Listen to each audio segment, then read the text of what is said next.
Et si je vous disais que le gouvernement américain a financé des expériences secrètes pour contrôler l'esprit humain, que des scientifiques dans l'ombre ont manipulé des centaines de cobayes sans leur consentement. Bienvenue dans l'univers du projet MKUltra, un programme classé top secret à la frontière de la science, de la folie et de l'horreur. Bienvenue dans The Forbidden File, la chaîne des dossiers interdits au public.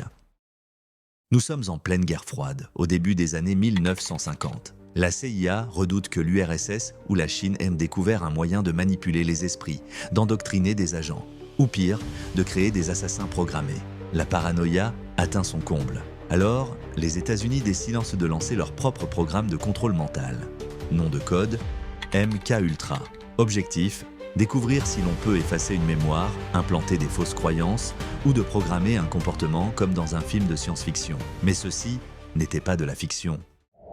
Le programme était dirigé par le docteur Sidney Gottlieb, un chimiste de la CIA. Sous ses ordres, des centres psychiatriques, des universités et même des hôpitaux militaires ont mené des expériences sur des cobayes humains. Parmi les méthodes utilisées, électrochocs violents, privation sensorielle prolongée, hypnose profonde et surtout, doses massives de LSD administrées parfois à l'insu des patients.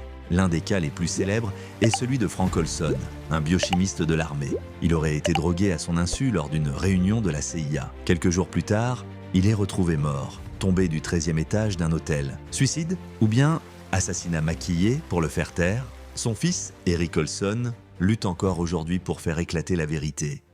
Pendant plus de 20 ans, MKUltra reste un secret absolu.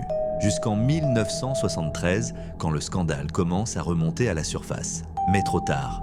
La majorité des documents ont été détruits sur ordre de la CIA. Cependant, en 1977, 20 000 pages oubliées dans une annexe sont retrouvées.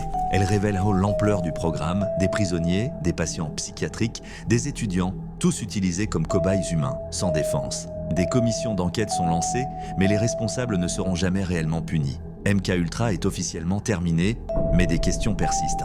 Et si ça continuait ? Certains chercheurs et anciens agents affirment que le programme a simplement changé de nom et que d'autres projets ont pris le relais dans des bases secrètes, loin des regards. Des rumeurs évoquent dans des technologies plus avancées, ondes cérébrales, implants neuronaux et même interface cerveau-machine. Science-fiction ou nouvelle réalité classée défense. Et si vous étiez déjà influencé sans le savoir ?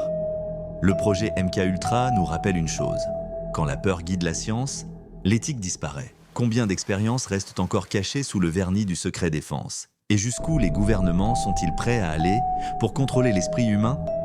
Dans le prochain épisode, nous plongerons dans un autre mystère tout aussi troublant, le mystérieux incident du col Dyatlov, 9 randonneurs morts dans des conditions impossibles à expliquer. Abonnez-vous, activez la cloche et rappelez-vous, certaines vérités ne demandent qu'à être révélées. Vous êtes sur The Forbidden File et ceci n'est que le début.